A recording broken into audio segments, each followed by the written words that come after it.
पार्थिव शिवलिंग बनाते समय कोई भी महिला ऐसी गलती भूल कर भी मत कर देना। हर पुरानी बीमारी एक ही उपाय में जड़ से खत्म हो जाएगी। क्या चढ़ाएं पार्थिव शिवलिंग पर, सभी महिलाओं को ये जरूर करना है। जय श्री राम दोस्तों, कैसे हो आप सब। आशा करता हूँ कि आप लोग अच्छे ही होंगे।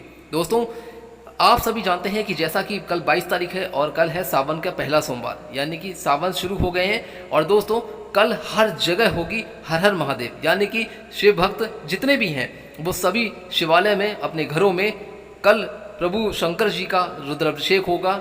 कई तरीके से अभिषेक आप करेंगे। लेकिन दोस्तों, बहुत सारी बातें हैं जो आज की इस वीडियो में मैं लेकर आया हूं और कई जानकारियां भी मैं आपको ऐसे दूंगा कि जो आपको कल के समय कोई भी उपाय करते समय, कोई पूजा अर्चना करते समय और भोलेनाथ का अभिषेक करते समय आपको ध्यान में रखना है।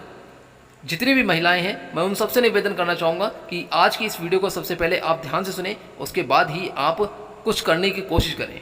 जो भी अगर आपने उपाय सोचा है कल करने के लिए, बहुत अच्छा दिन है। कल प्रभु भोलेनाथ को आप जो भी चढ़ाएंगे मन से चढ़ाइएगा। इसके साथ ही दोस्तों, आज की वीडियो में मैं आपको पार्थिव शिवलिंग से जुड़ी कुछ बातें बताने जा रहा हूँ, उनको आपको ध्यान से सुना है, क्योंकि कल सभी महिलाओं को, सभी शिव भक्तों को पार्थिव शिवलिंग बनाना ही है और उनका विधिवत पूजा अर्चना करना है। इससे आपको आपके जीवन में बहुत ही चमत्कारिक लाभ प्राप्त होंगे, क्योंकि ये जो सावन का सोमवार है, कई सालों के बाद ऐसा संयोग बनने जा रहा है दोस्तों कि आप नहीं जानते। और इसका कितना फल, कितना पुण्य, कितने लाख गुना पुण्य आपको प्राप्त होगा आपके जीवन में, आपको अंदाज़ा भी नहीं है। जैसा कि दोस्तों मैं बताने जा रहा हूँ पार्थिव शिवलिंग के बारे में, उसके साथ ही दोस्तों मैं आपको उपाय भी बताऊंगा और साथ ही आपको कुछ सावधानियां भी बरतनी हैं। जब आप प्रभु भोलेनाथ का आप अभिषेक कर रहे हैं, उनको कुछ अर्पित कर रहे हैं, तो वो भी चीज़ें आपको ध्यान में रखनी है। और साथ ही कौन सी पुरानी बीमारी आपके परिवार के किसी भी सदस्य की 1 मिनट में जल्द ही दूर हो जाएगी। यकीन मानिए, अगर जितना भी आपने इलाज कराया, जितना भी पैसा अगर आपने खर्च कराया, डॉक्टरों के चक्कर लगा लगा के वो ठीक नहीं हो पा रहे हैं और अभी भी बीमारी उनके शरीर में बनी हुई है, तो जो मैं उपाय बताने जा रहा हूँ उसको ध्यान से सुनिएगा। बीमारी आपकी उसी दिन से खत्म होना, कटना शुरू हो जाएगी। आप खुद अपनी आंखों से देखते रहिएगा। आप जो दवाई करा रहे हैं वो कराइए, लेकिन जो उपाय है उसको ध्यान से सुनिएगा। दोस्तों, वीडियो में आगे बढ़ते हैं और जानते हैं कि पार्थिव शिवलिंग से जुड़ी हुई सबसे पहले कौन कौन सी बातें हैं। लेकिन दोस्तों, उससे पहले मैं आपसे अनुरोध करना चाहता हूं कि अगर आप वीडियो पे नए हैं और अभी तक आपने वीडियो को लाइक नहीं किया है, तो प्लीज़ एक बार वीडियो को लाइक करके चैनल को सब्सक्राइब कर दीजिएगा। जितने भी शिव भक्त या हनुमान भक्त इस वीडियो को देख रहे हैं, सुन रहे हैं, अगर नए हैं तो प्लीज़ इस चैनल को सब्सक्राइब करने के बाद बेल आइकन को जरूर दबा दीजिएगा। कमेंट बॉक्स में जाएं, क्या जाता है दोस्तों, एक कमेंट करने में प्यार से लिख दीजिए, मन से लिख दीजिए, हर हर महादेव, ओम नमः शिवाय, जय श्री राम। दोस्तों, एक कमेंट करेंगे, हो सकता है कि प्रभु आपकी पुकार सुन लें और कोई ना कोई मनोकामना, कोई अधूरी इच्छा आपकी वो कल पूरी कर दे। तो चलिए दोस्तों, कमेंट करने के बाद आते हैं वापस वीडियो में और जानते हैं। सबसे पहले मैं बताता हूँ पार्थिव शिवलिंग के बारे में। दोस्तों देखिए, जैसा कि कल सावन का सोमवार है और सावन का पहला सोमवार पड़ रहा है कल, लेकिन आपको कल जो है पार्थिव शिवलिंग जब आप बनाएंगे, आप पूजा करेंगे, सबसे पहले मैं बता दूं, पार्थिव शिवलिंग आप बहुत एक आसान सा उपाय है। किसी भी वृक्ष के नीचे, आप अपने घर में जो भी पेड़ पौधा लगा हुआ है, किसी भी वृक्ष के नीचे आप पार्थिव शिवलिंग बनाएं। पार्थिव शिवलिंग जब आप बनाएंगे तो क्या होता है कि हम कुछ गलतियां कर देते हैं। जैसा कि बहुत सी महिलाएं होती हैं कि बस मिट्टी का उठाया और उन्होंने वृक्ष के नीचे एक लिंग जैसी आकृति बनाई और उसी को जो है अभिषेक करना शुरू कर दिया, पूजा अर्चना उन्होंने शुरू कर दी। जो कुछ था सब कुछ प्रभु भोलेनाथ को उन्होंने समर्पित कर दिया। लेकिन समर्पित करने से पहले उसका एक बात को आपको ध्यान रखना है, जब आप पार्थिव शिवलिंग बनाएंगे तो आपको पार्थिव शिवलिंग एक जब लिंग की आकृतियाँ बनाएंगे तो डायरेक्ट ऐसे नहीं बनाना है कि आपने अपने हाथों से उस मिट्टी को उठाया वृक्ष के नीचे और बना दिया। आपको क्या करना है कि सबसे पहले आपको एक बेलपत्र लेना है। ये बात आप ध्यान से सुनिएगा। सबसे पहले आपको एक बेलपत्र लेना है, उस बेलपत्र को रखे वहाँ पर उस वृक्ष के नीचे। जब आप उस बेलपत्र को वृक्ष के नीचे रखेंगे तो उस पेड़ पौधे के नीचे वहाँ पर रखने के बाद बेलपत्र को आप अच्छी तरीके से साफ जल से धो के, गंगा जल से धो के, उसके बाद वहाँ पर रखने के बाद वृक्ष के नीचे जहाँ पर आप पार्थिव शिवलिंग बनाने जा रहे हैं, जब वहाँ रखेंगे तो उसके बाद फिर मिट्टी को उठाकर उस बेलपत्र के ऊपर रख के आपको पार्थिव शिवलिंग का निर्माण करना है अपने हाथों से। ये नहीं कि आपने डायरेक्ट बना दिया, क्योंकि बहुत सी ऐसी बात होती है कि कुछ ना कुछ लोग गलतियां कर देते हैं और कहते हैं पार्थिव शिवलिंग को ऐसे ही वहीं बना देते हैं। ऐसे नहीं बनाना है, आपको बेलपत्र के ऊपर रखकर बनाना है। तो बेलपत्र के ऊपर रखकर आपको ये बनाना है। सबसे पहली बात आप ये जान लीजिए। अब बात आती है कि उनको अभिषेक में क्या क्या चढ़ाना है। तो देखिए दोस्तों, जब आप पार्थिव शिवलिंग बना लेंगे, एक छोटा सा लिंग की आकृति आप बनाएंगे किसी भी वृक्ष के नीचे, तो आपको जो है उस पर जो है आपको सफ़ेद चंदन का इस्तेमाल करना है, ठीक है, क्योंकि भोलेनाथ को जो है रोली और कुमकुम नहीं चढ़ता है, तो इसलिए उसकी जगह पर आप सफ़ेद चंदन ले लीजिए। चंदन से आपको जो है उनका तिलक करना है, और कहते हैं आपको गाय का कच्चा दूध ले लीजिएगा, उसमें गंगा जल थोड़ा सा डाल लीजिए। गंगा जल आपको रखने, देखिए गंगा जल रखना बहुत ज़रूरी है, सबसे पवित्र जल है। और किसी भी जल में मिलने के बाद अगर आप किसी भी जल में अगर थोड़ा सा भी गंगा जल डाल देते तो उसकी दैवी शक्ति बहुत ज़्यादा कई गुना बढ़ जाती है, ये आप अच्छे से जानते हैं। तो गंगा जल आपको रखना है, उसमें क्या कहते हैं आपको कच्चा दूध मिला लेना है, थोड़ी सी चीनी जो होती है यानी कि शक्कर, वो भी आपको जल में मिला लेना है। उसके बाद आप जो है क्या कहते हैं भोलेनाथ का आप जल आप अर्पित करें, उनके ऊपर थोड़ा सा डालें, और डालने के बाद आपको वहीं पर जो है एक बेलपत्र साफ़ सुथरा होना चाहिए, चटका टूटा खंडित नहीं होना चाहिए। उसकी जो डंडी होती है बेलपत्र की वो भी बिल्कुल पूरी होनी चाहिए, क्योंकि कोई भी चीज़ खंडित नहीं चढ़ानी है आपको। इसके बारे में भी मैं आपको वीडियो में अभी आगे बताऊंगा कि आखिर खंडित चीज़ होने पर क्या हो जाता है, क्यों नहीं चढ़ाते हैं, और कौन सा वरदान था जो शिव जी ने पार्वती जी को दिया था। इस खंडित शब्द के ऊपर भी मैं आपको बताऊंगा। अगर आपने शिव पुराण सुनी है तो शिव पुराण का कोई भाग सुना है तो उसमें बताया गया है, मैं आपको अभी वीडियो में बताता हूँ। फिर उसके बाद आपको जो है बेलपत्र चढ़ाना है, जो भी पुष्प है वो आप चढ़ाइए, लेकिन ध्यान रखिएगा केतकी का पुष्प आपको बिल्कुल नहीं चढ़ाना है। और भोलेनाथ को जो सबसे ज़्यादा प्रिय है तो वो है सिर्फ और सिर्फ एक कनेर का पुष्प। एक कनेर का पुष्प आपको मिल जाता है तो आप वो चढ़ाइए, क्योंकि उन्हें वो बहुत प्रिय है। सफ़ेद चंदन लगाने के बाद आप उन्हें कनेर का पुष्प अर्पित कीजिए। बेलपत्र चढ़ाइए, एक बेलपत्र आपको चढ़ाना है, आप उस पर एक बेलपत्र चढ़ाइए, बिल्कुल भी खंडित नहीं होना चाहिए।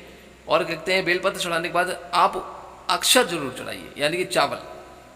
कहते हैं देखिए, अगर आपके पास कुछ भी नहीं है अगर, और आप अगर महादेव को कुछ भी समर्पित करना चाहते हैं, कुछ चढ़ाना चाहते हैं, तो आप एक दाना अगर चावल का भी चढ़ा देते हैं तो आपने यकीन मानिए, अगर मन से आपने एक दाना चावल अगर भोलेनाथ को समर्पित कर दिया तो दोस्तों आपकी ज़िंदगी में 4 चांद लग जाएंगे। वो आपको इतना दे देंगे कि आप गिन नहीं पाओगे, ज़िंदगी निकल जाएगी। अगर वो प्रसन्न हो गए आपसे, उन्होंने आपकी मन की इच्छा सुन ली, तो दोस्तों यकीन मानिए फिर तो इस संसार की कोई ताकत नहीं है कि आपको राजा बनने से कोई रोक सके। एक चावल का दाना अगर आप चढ़ा देते हैं तो इसलिए ध्यान रखिएगा कि जो भी सामग्री आप चढ़ा रहे हैं कल सावन के सोमवार के पहले दिन में, तो कोई भी चीज़ टूटा या चटका हुआ नहीं होना चाहिए। चावल चढ़ाने के बाद आप उन्हें थोड़ा मिष्ठान, या नहीं है अगर मिठाई तो आप चीनी चढ़ा दीजिए। चीनी चढ़ाने के बाद जो है आप थोड़ी देर रुकिएगा, उसके बाद ही आपको वहीं उसी वृक्ष के नीचे 5 या 10 मिनट के बाद आपको वहीं विसर्जित कर देना है। एक देसी घी का, शुद्ध देसी घी का दीपक आपको जलाना है। देसी घी गाय का होना चाहिए, शुद्ध, भैंस के घी का आप बिल्कुल प्रयोग ना करें। और दीपक जो आप ले रहे हैं वो आटे का दीपक अगर आप कल जलाते हैं तो और भी अच्छी बात है। आटे के दीपक में 100 गुना शक्ति बढ़ जाती है, वो बहुत ही शुद्ध और पवित्र माना जाता है, तो इसलिए आटे का दीपक आप प्रयोग कर लें गाय के शुद्ध देसी घी के साथ, तो और भी अच्छी बात है। उसके कुछ देर के बाद ही आप जो है वहीं पर विसर्जित कीजिएगा। आपको फिर जल आप उन पर चढ़ाइए और वहीं उनका विसर्जन कर दीजिए उसी वृक्ष के नीचे। अब बात आती है दोस्तों कि जब पार्थिव शिवलिंग आपने बनाया है तो उस समय आप अपनी जो मन की इच्छा है, जो मनोकामना है, जो अधूरी इच्छा है, जो आप पाना चाहते हैं, लेकिन आपकी इच्छा एक सही दिशा में होनी चाहिए, सही मायने में होनी चाहिए। किसी का अहित करने के लिए आप ऐसी कोई भी कामना, कोई प्रार्थना मत करिएगा भोलेनाथ से कि जो आपकी वो पूरी ना कर सके। आपको अपने परिवार के लिए, आप अपने धन के लिए, पैसे के लिए, संतान के लिए, पढ़ाई के लिए, नौकरी के लिए या बीमारी के लिए आप कोई भी कामना करिए, और कामना करने के बाद जो है आप उसके 10 मिनट के बाद, 5 मिनट के बाद आप उनका वही विसर्जन कीजिए जल से। वो बस आपको इतना करना है। और दोस्तों एक बात ये भी ध्यान रखिएगा कि आपको शिवलिंग जो बनाना है, जो एक पार्थिव शिवलिंग बनाएंगे मिट्टी का, तो वो आपको बेलपत्र के ऊपर ही बनाना है। ये बात आप ध्यान रखिएगा। साफ सफाई का, स्वच्छता का बिल्कुल ध्यान रखिएगा। कोई भी उपाय पूजा पाठ करने से पहले आपको स्वच्छता का ध्यान रखना है। किसी भी तरीके के कोई भी ऐसी चीज़ मत चढ़ाइए जो महादेव को नहीं समर्पित होती है, ठीक है। ये तो बात हो गई यहाँ पर क्लियर। और दूसरी बात ये दोस्तों, अब बात आती है, अगर आपके परिवार में, ध्यान से सुनिएगा दोस्तों, ये उपाय बहुत ज़रूरी है जो उपाय मैं बताने जा रहा हूँ। अगर आपके परिवार में कोई भी सदस्य बीमार है बहुत तरीके से और सालों से उसकी बीमारी चली जा रही है, अगर ख़त्म नहीं हो रही है, तो कल के दिन आप जो है एक दूर्वा घास जिसे कहते हैं, एक दूर्वा आपको शिव जी को अर्पित करना है। लेकिन कहाँ करना है वो भी ध्यान से सुनिएगा।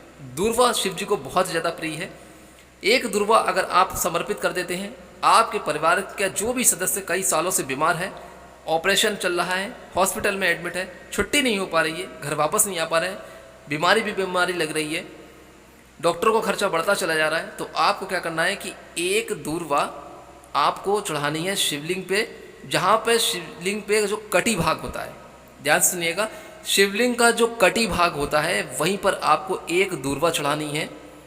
एक लोटा जल आप ले लीजिए, एक लोटा जल चढ़ाइए शिवलिंग पर, और उसके बाद जो है एक बेलपत्र आप समर्पित कीजिए अगर कर सकते हैं तो।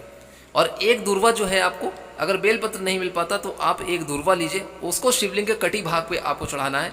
कटी भाग पे चढ़ाने के बाद आपको क्या करना है दोस्तों, आपको उसी समय महादेव के सामने प्रार्थना करनी है, उस व्यक्ति का नाम लेते हुए जिसको ये बीमारी है, जैसे कि अगर लीवर ठीक नहीं है, डायलिसिस चल रहा है, किडनी फेल हो गई है, अगर ऐसी कोई बीमारी है तो उसी समय आपको उस चढ़ाई हुई दूर्वा के सामने, महादेव के सामने बैठकर वहीं पर कामना करनी है, प्रार्थना करनी है, और उसके बाद आप उस दूर्वा के 7 टुकड़े कर दीजिएगा, उस दूर्वा के 7 टुकड़े कर लीजिएगा, और प्रतिदिन एक टुकड़ा आप जल के साथ उन्हें खिलाइए जिनको ये बीमारी है, जिनको रोग है।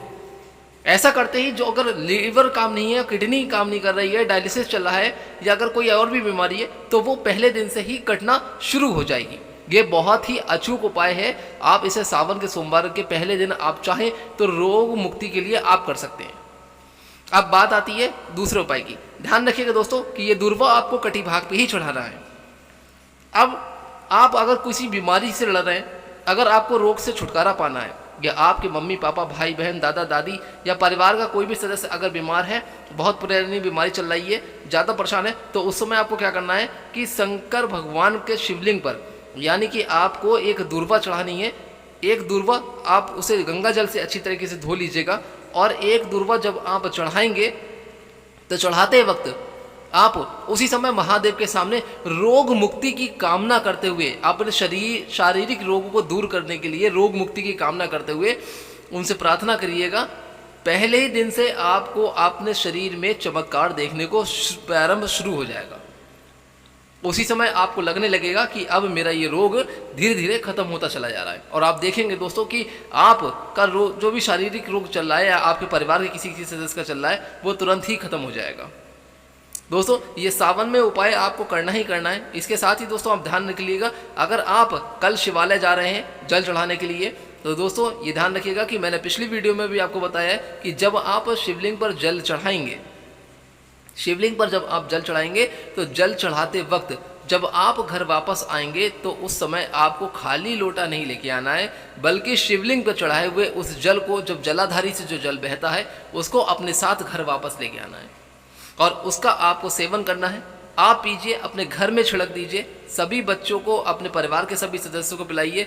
उस अमृत से बढ़कर आपके जीवन में कोई भी जल नहीं है, वो चढ़ाया हुआ जल। ठीक इसी प्रकार से जब आप पार्थिव शिवलिंग बनाएंगे, जैसे कि आपने पार्थिव शिवलिंग बनाया, जो मिट्टी का बनाया उसको विसर्जित कर दिया, लेकिन आपके घर में प्रतिमा होगी।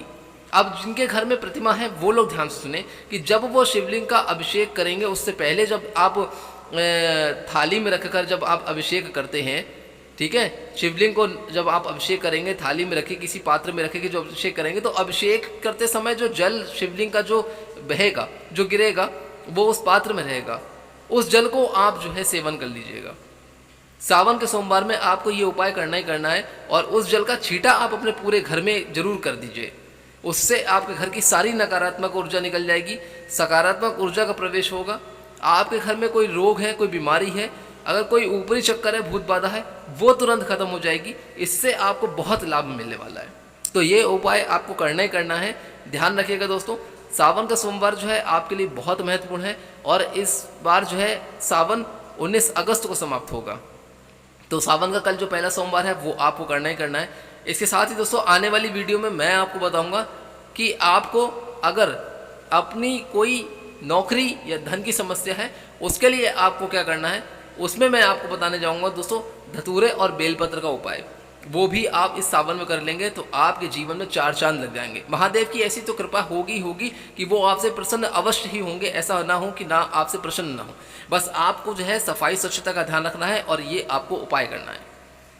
शाम को आपको क्या करना है वो भी मैं दोस्तों अपनी अगली वीडियो में बताऊंगा, क्योंकि वीडियो बहुत लंबा हो जाएगा, इसलिए मैं इस वीडियो को यहीं पर रोकता हूं। आशा करता हूं कि मेरे द्वारा बताई गई जानकारी और ये उपाय आपको जरूर अच्छे लगे होंगे। तो प्लीज़ दोस्तों निवेदन है कि इस वीडियो में यहाँ से जाने से पहले एक बार कमेंट बॉक्स में हर हर महादेव ओम नमः शिवाय जरूर लिख दीजिएगा।